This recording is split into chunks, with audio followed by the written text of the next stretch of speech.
Assalamualaikum warahmatullahi wabarakatuh. Nama Waalaikumsalam. Imron Rosadi, Ya. salah ngelawas sing cengkok secang menengening lelea.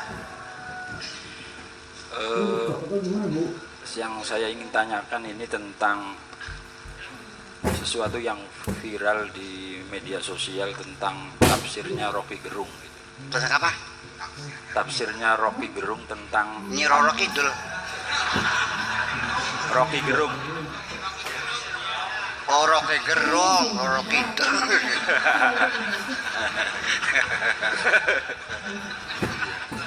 Rocky Gerung. Tafsirnya Rocky Gerung tentang argumentasi akal sehat yang menafsirkan bahwa ayat atau surat Al-Baqarah ayat 269 itu menurut Rocky Gerung itu adalah sebagai sebuah penguat tentang argumentasi akal sehat. Nah, saya ingin menjadikan sebuah prolog dulu bahwa kata Buya sendiri tentang Al-Quran, Alkitab, Al-Furqan, dan Al-Dzikr itu ada sisi lain yang berbeda. Kalau Al-Quran itu adalah hudal linnas, ini seakan-akan bahwa Al-Quran itu menjadi sebuah konsumsi kepada publik siapapun. Karena ini adalah Al-Quran hudal linnas untuk siapapun. Iya, iya. Nah, konsekuensinya bahwa ketika Al-Quran sebagai hudal linnas, maka tidak ada batasannya. Seakan-akan ini adalah Al-Quran hadir di dalam ruang publik, bisa ditafsirkan oleh siapapun, bisa dibaca oleh siapapun dari sisi keilmuan gitu, sebagai sebuah pengetahuan. Nah, menurut Buya bahwa ketika Rocky Gerung ini menafsirkan Al-Quran surat Al-Baqarah dengan 269-nya itu sebagai argumentasi akal sehatnya, dan ini merujuk daripada Al-Quran itu sendiri bisa dibaca oleh siapapun, menurut Buya itu gimana? Apakah terlepas dari kontestasi politik gitu? Saya melihat Rocky Gerung sebagai seorang filosof gitu loh. Rocky Gerung sebagai seorang ilmuwan gitu tentang menafsiri surat Al-Baqarah gitu. Karena konsekuensinya ketika Al-Quran, maka ini bisa dibaca oleh siapapun. Gitu kan? Paham dah. Gitu. Begini, Al-Quran adalah untuk seluruh umat manusia. Ya, transparan dan transandental untuk seluruh umat manusia.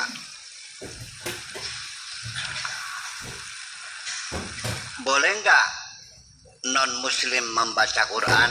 Boleh. Siapa yang melarang? Ya. Siapa yang berhak menafsirkan Quran? Lembaga mana yang membuat SK bahwa orang ini berhak menafsirkan?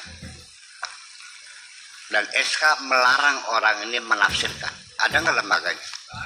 Ada. Sesuka-suka mereka. Para mufassirin itu, apakah Said Qutb, apakah As-Sabuni, apakah Quraish Shihab, apakah Hamka, apakah Al-Maroghi, itu tanpa SK, bekerja sendiri.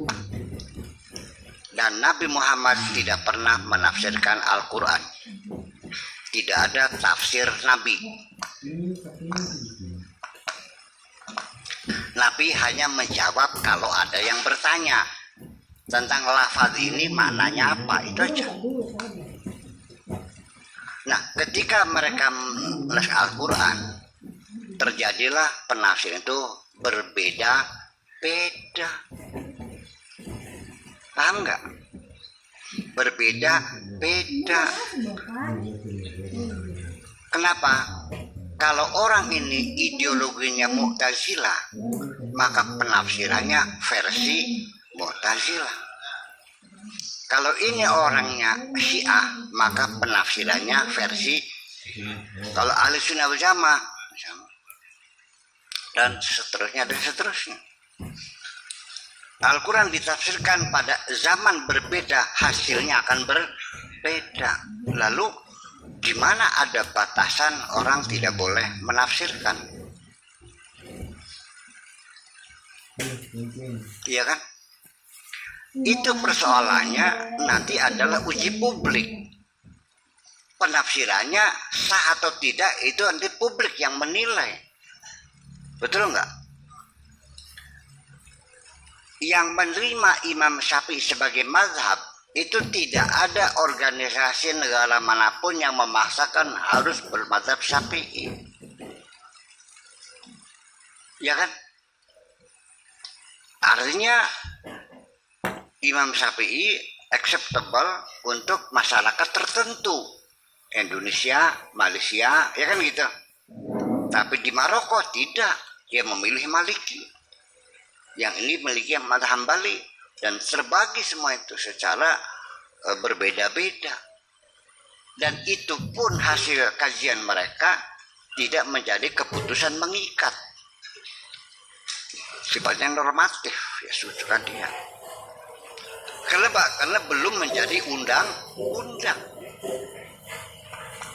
Sekalipun fikihnya mengatakan mengawinkan perempuan di bawah umur boleh, tetapi karena undang-undang berlaku adalah melarang perkawinan anak perempuan di bawah 16 tahun, siapapun di sini menikahkan perempuan di bawah 16 tahun ditangkap, masuk penjara, nggak ada urusan. Sekalipun Syafi'i membolehkan. Itu persoalannya. Jadi apa yang teologi gendung itu saya bisa memahami. Ya, itu ayatnya wa man utiyal hikmata faqad utiya khairan katsira. Itu maknanya ya kira-kira memang seperti itu, tidak seperti itu. Hikmah itu ya berpikir akal. Kalau orang dikasih kecerdasan berpikir sehat, laqad utiya khairan katsira. Dia punya kebaikan yang besar sekali. Dia bisa menggali pengetahuan, bisa berkiprah di masyarakatnya dengan pengetahuannya itu. Makasih goblok-goblok, orang dihitung gobloknya. Berapa? Gue pantengel. Ya kan gitu.